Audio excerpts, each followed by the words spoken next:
ایک حاجی نے اپنی داستان لکھی، کہتا ہے میں مدینہ منورہ میں گیا تو میں بھوکا تھا کئی دنوں سے، تو میں آقا کریم علیہ السلام کے روضے کے سامنے بیٹھا ہوں اور میں نے ایسے روضہ پاک کو دیکھا تو میرے لبوں پر بے ساختہ لفظ آ گئے۔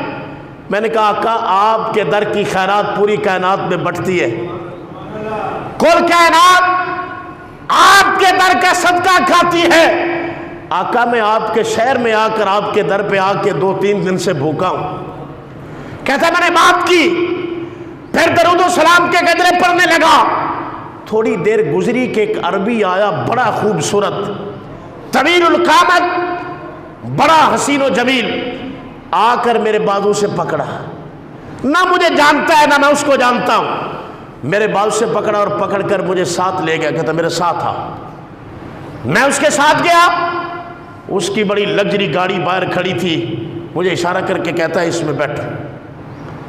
اب میں گھبرا بھی رہا تھا کہ پتہ نہیں میں اس کو جانتا ہوں نہیں، مجھے کہاں لے کے جا رہا ہے، لیکن اس نے کہا بیٹھ جاؤ، مہمان ہو آپ ہمارے۔ کہتا میں اس کی گاڑی میں بیٹھ گیا، جب اس کے گھر میں گیا، بڑا عالی شان اس کا گھر بنگلہ، میں اس کے گھر میں جب اندر اس کے کمرے میں داخل ہوا تو دسترخوان لگا ہوا تھا، طرح طرح کی نعمتیں وہاں چنی ہوئی۔ میں دیکھ کر بڑا حیران، میں نے اب کوشش کی میں اس سے بات کروں، اس سے پوچھوں بتا نہ تو مجھے جانتا ہے نہ میں تجھے جانتا ہوں، مگر یہ سارا نظام کیسا ہے؟ کہتا میں نے کوشش کی اس سے بات کرنے کی، اس نے مجھے کہا کہ یہ شکایت آقا کو لگانے کی کیا ضرورت ہے، ہم جو خدام بیٹھے ہیں۔ کہتا ہے جب تو نے کہا مجھے اشارہ ملا گنبد خضرا سے کہ میرا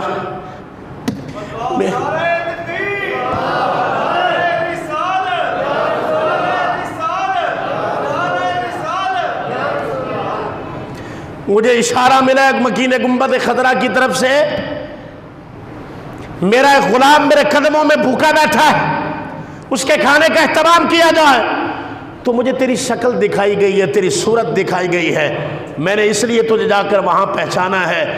اللہ کے بندو وہاں حاجات ابھی لبوں پر ہوتی ہیں کہ گنبد خضرا کی طرف سے پوری کر دی جاتی۔